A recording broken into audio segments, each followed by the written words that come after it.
Magandang araw sa inyo mga kamaster. Sa video ito, ituturo ko po sa inyo ang tatlong kakayahan na dapat matutunan ng isang electrician para mapabilang siya sa isang magaling na industrial electrician technician. Ngayon master, bago po ako magpapatuloy, shoutout ko po yung mga laging sumuporta sa atin kay Rolly Bama, kay Diting Diserdo, at saka kay Michael Diserdo, kay Sir Ayag, saka kay Sir Arnel.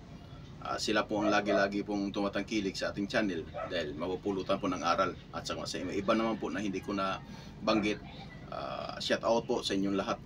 At salamat din po sa suporta nitong channel na to na i-spread po natin para mapulutan din po, makakatulong din po tayo sa iba na nangangailangan ng kunting kaalaman, mai-share natin.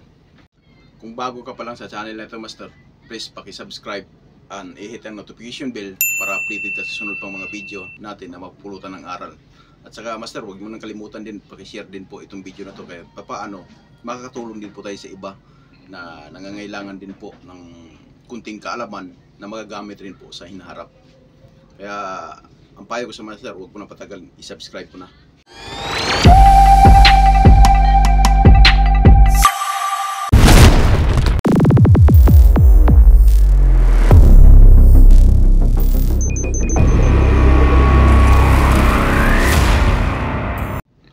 Natin patagalin master, ituturo ko naman sa inyo ang unang kakayahan na dapat matutunan ng isang electrician para siya ay magaling na industrial electrician technician.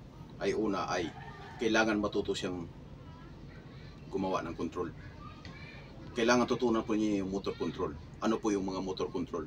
Ang una master ay stop start, pangalawa forward reverse, pangatlo Y delta.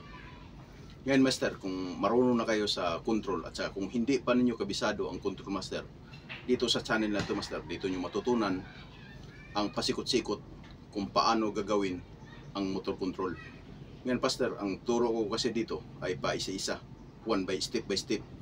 Ngayon, actual ang theory. Kaya madali nyo sa channel na ito master, madali nyo matutunan kung paano matutunan yung motor control. Ang pangalawang kakayahan master na dapat nyo matutunan ay kailangan matuto kayong mag-rewind. Kasi po, pag marunong kayo sa rewind at saka marunong kayo sa control pa lang, pag alam nyo na ang control, ano yung kinokontrol niya? Kung hindi motor. Ngayon, kung alam nyo rin yung loob ng motor, wala nang problema. Hindi na kayo mahirapan. Kasi base sa experience ko master, nung ako'y may mga kasamahan pa mga electrician, nung kapanahunan ko rin po na ako'y nagiging electrician, nung hindi pa ako marunong mag-rewind, nahirapan din po ako kung paano ititrace yung motor kasi hindi ko po alam yung loob ng motor.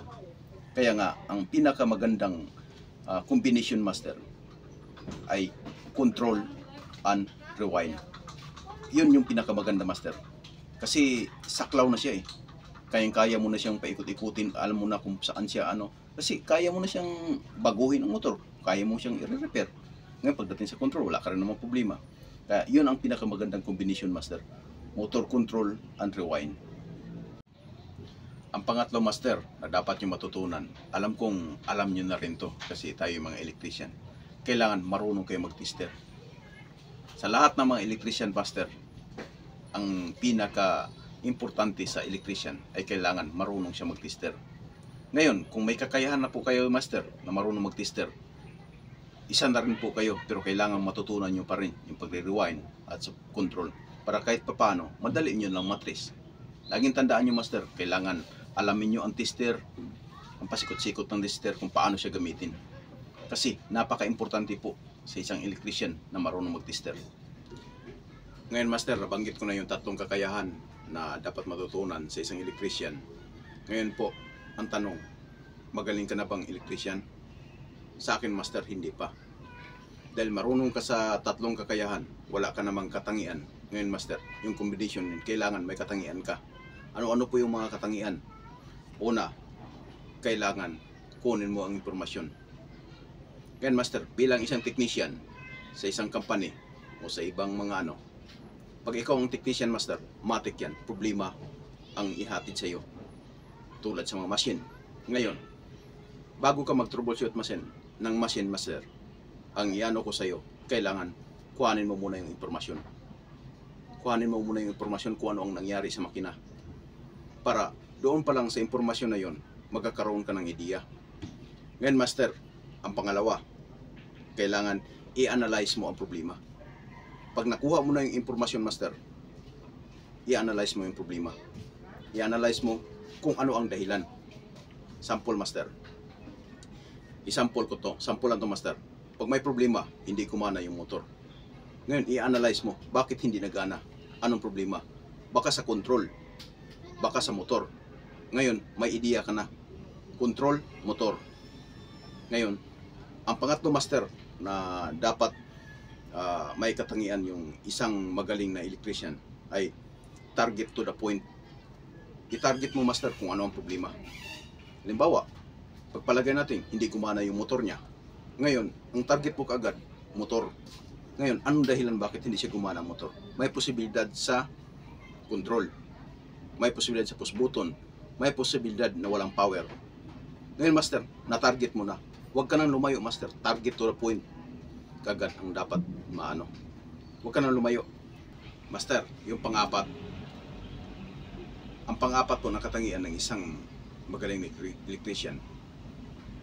Bago mo i-check yung mga control, master, mga motor, ang una mong i-check, master, ay ang tester. Lagi mong tandaan to, master. Tester muna ang i-check mo. Kasi pag once na sumablay yung tester mo, lahat na chine-check mo, sablay na po yun. Kaya, kailangan aware po kayo na i-check yung tester kung may continuity ba, kung okay yung ginagamit yung tester. Kaya yan lang lagi yung tandaan, master. Ngayon, yung limang katangian na dapat matutunan na isang magaling na electrician ay i-check mo yung materials na gagamitin, master. Sample. Kung chine-check mo na, master, ang problema, contactor, i-check mo yung contactor mo kung okay ba.